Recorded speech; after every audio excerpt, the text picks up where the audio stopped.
Challenges and opportunities in joint practices with the Falcons. The Miami Dolphins hosted the Atlanta Falcons at their training camp for 2 joint practices held on Tuesday and Wednesday. While Miami dominated on the first day, the second day proved to be much more challenging, with the Dolphins' defense facing multiple difficulties and several physical confrontations between the defenses and offenses of both teams. As the first preseason game this Friday approaches, several predictions have emerged about how the preseason will unfold for Miami, particularly regarding the issues on the offensive side.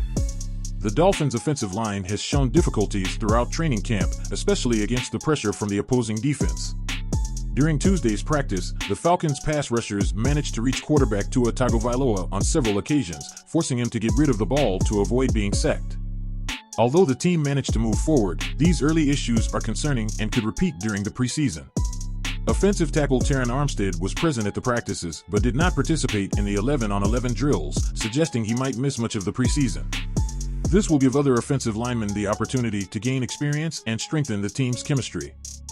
Falcons running back Bijan Robinson was a constant threat to Miami's defense, managing to break free on several occasions to score touchdowns during practice. Players like defensive tackle Zach Sealer and linebacker David Long Jr. struggled to contain him.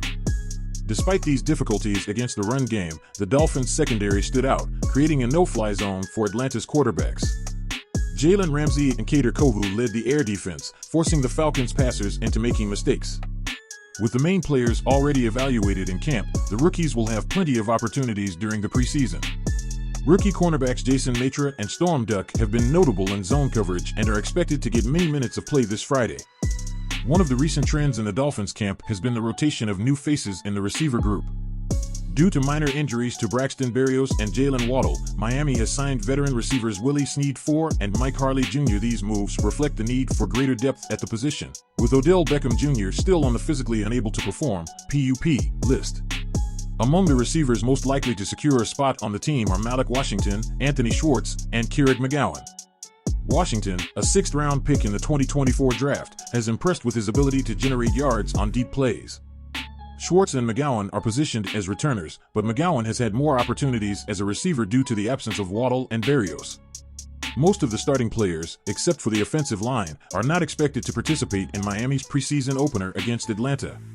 It is unlikely that Tua Tagovailoa will play on Friday, following a trend from the last 2 years under head coach Mike McDaniel. This means that quarterbacks Mike White and Skylar Thompson will play crucial roles during the preseason. On the defensive side, it will be interesting to see who plays and who doesn't. Pass rushers Bradley Chubb and Jaylon Phillips are on the physically unable to perform (PUP) list, providing other linebackers and defensive tackles with the opportunity to impress. The Miami Dolphins' first preseason game against the Atlanta Falcons will be played at Hard Rock Stadium in Miami Gardens, Florida, on Friday at 7 p.m. The Falcons are favored by 2.5 points over Miami. For more Dolphins news and updates, follow our channel. And as always, don't hesitate to share your opinions and thoughts in the comments section below.